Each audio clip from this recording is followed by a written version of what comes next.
Good morning guys, कैसे हो आप लोग। आज का वीडियो में आसामीज में बनाऊंगी। আজি আহি আছো মই মাছ কিনিবলৈ। আমাৰ ওচৰতে এখন দোকান আছে। অসমত যিবোৰ মাছ পায় প্ৰায় ইয়াতো সেইবোৰ মাছেই পোৱা যায়। এয়া চব গৰৈ মাছ। গৰৈ মাছকেইটা জীয়া হৈ আছিলে। পুঠি মাছ, শিঙৰা মাছ সকলোবিলাকে পায়, কিন্তু বৰফ দি ৰাখে। কেতিয়া মাছ গম নাপাওঁ, সেইকাৰণে মই কিন্তু নাখাওঁ কেতিয়াও এইবিলাক মাছ। এয়া আকৌ কাৱৈ মাছ। কাৱৈ মাছকেইটা কিন্তু জীয়া হৈ আছিলে। মই আকৌ কাৱৈ মাছ নল'লোঁ, গৰৈ মাছহে ল'লোঁ। দাদাজনে মাছকেইটা বাছি দি আছে আৰু মই অকণমান বহি ল'লোঁ। মাছ লৈ হোৱাৰ পিছত এখন দোকানলৈ আহিলোঁ। ইয়াতে শাক পাচলিৰ পৰা ধৰি ফল মূল সকলোবোৰ পোৱা যায়। এয়া চাওক, মই খুতৰা শাক লৈ ল'লোঁ।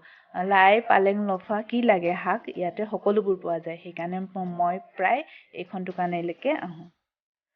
ঘৰলৈ আহি মাছকেইটা ধুই মেলি লৈ মাছকেইটা মই অলপমান ফ্ৰাই কৰি ল'ম। মই আকৌ মাছৰ জোলহে বনাম।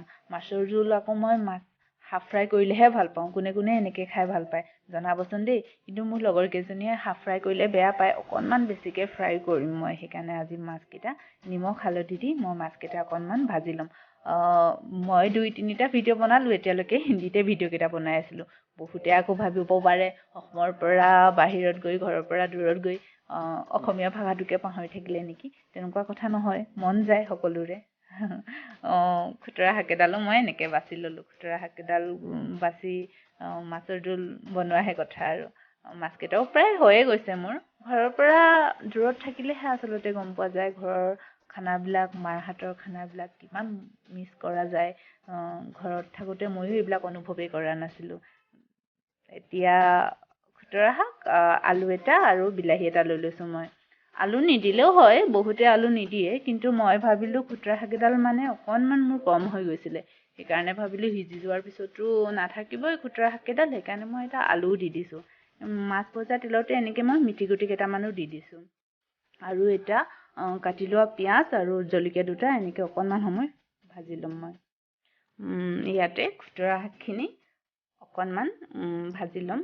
আপোনালোকেও সকলোৱে এনেকৈ বনাই খায়, তথাপিও আজি মই কেনেকৈ বনাইছোঁ তাকে আপোনালোকক দেখুৱাইছোঁ। ইয়াতে মই খুতৰাখিনিৰ লগতে আলুটো দি দিছোঁ। আলু দি অকণমান সময় আলুখিনি সিজাৰলৈকে নিমখ হালধি দি ঢাকি থৈ দিম। আপোনালোকে বেলেগ মছলাও খাওঁ ক'লে দিব পাৰে, কিন্তু মই আকৌ মাছৰ জোলত বেলেগ মছলা ভাল নাপাওঁ। সেইকাৰণে অকল নিমখ হালধিয়ে দিছোঁ।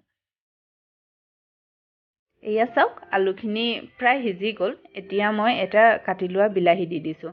আপোনালোকৰ ওচৰত যদি ঔটেঙা থাকে নহয়, বিলাহী আকৌ নিদিব। ঔটেঙা খুতৰা শাক আৰু মাছৰ জোলহে বেছি ভাল লাগে। কিন্তু মই ইয়াত ঔটেঙা বিচাৰি নাপালোঁ। সেইকাৰণেহে মই বিলাহী দিব লগা হৈছে। ইয়াত প্ৰায় ঔটেঙা নাপায়েই। মই বহুত জেগাত বিচাৰিলোঁ, কিন্তু নাপালোঁ। আজি বিলাহীৰ লগতে মই কাম চলাই দিম আৰু। এয়া চাওক, মোৰ বিলাহীখিনিও প্ৰায় সিজি গৈছে। গৰম পানী কৰি ৰাখিছিলোঁ মই। গৰম পানী অকণমান ছটিয়াই দি মই লৰাই ভাজি থোৱা মাছকেইটাও মই ইয়াতে দি অকণমান সময় লৰাই দিম। তাৰ পাছতে আপোনালোকৰ হিচাপত জোলটো যিমান ৰাখিব বিচাৰে সিমানটো জোখত আপোনালোকে পানী দিব। কিমান দিলে ভাল হয়। ময়ো ইয়াতে পানী দি আৰু এটা বস্তু মই এড কৰি দিছোঁ। মই নহৰু দি দিছোঁ 3-4 ফুটমান। আপোনালোকে বহুতে হয়তো আগত দিয়ে, কিন্তু মই পিছত দিলেহে অকণমান ভাল পাওঁ। কেলে কি শাকবিলাক পটককৈ হজম নহয় বুলি কয়। সেইকাৰণে মই অকণমান পিছতে দিলেহে মোৰ নহৰু গোন্ধটোও আহি থাকে, অকণমান ভাল লাগে। এয়া চাওকচোন, জোলটো বগা বগা হৈ গৈছে। মোৰ মাছৰ জোল হৈয়ে গ'ল। ঔটেঙা দিলে যে মাছৰ জোলটো আৰু বগা বগা হৈ যায়, কিমান যে ভাল লাগে। লাষ্টত মই ধনিয়া অকণমান দি দিছোঁ আৰু মোৰ মাছৰ জোল হৈ গ'ল। ইমান ধুনীয়া গোন্ধ আহিছিলে নহয় বনাই থাকোঁতে। কি ক'ব আৰু, কিমান ধুনীয়া গোন্ধ, খাওঁ খাওঁ লাগি গৈছিলে। খাবলৈ এইটো বনাইছোঁ। এয়া চাওক, মোৰ থালি ৰেডি হৈ গ'ল। আপোনালোকে এবাৰ এনেকৈ বনাই খাবচোন, কিমান ভাল লাগে। সাঁচি ৰাখিলোঁ ঘৰৰ পৰা দূৰত কেনেকৈনো মই বনালোঁ তাকে। Bye bye.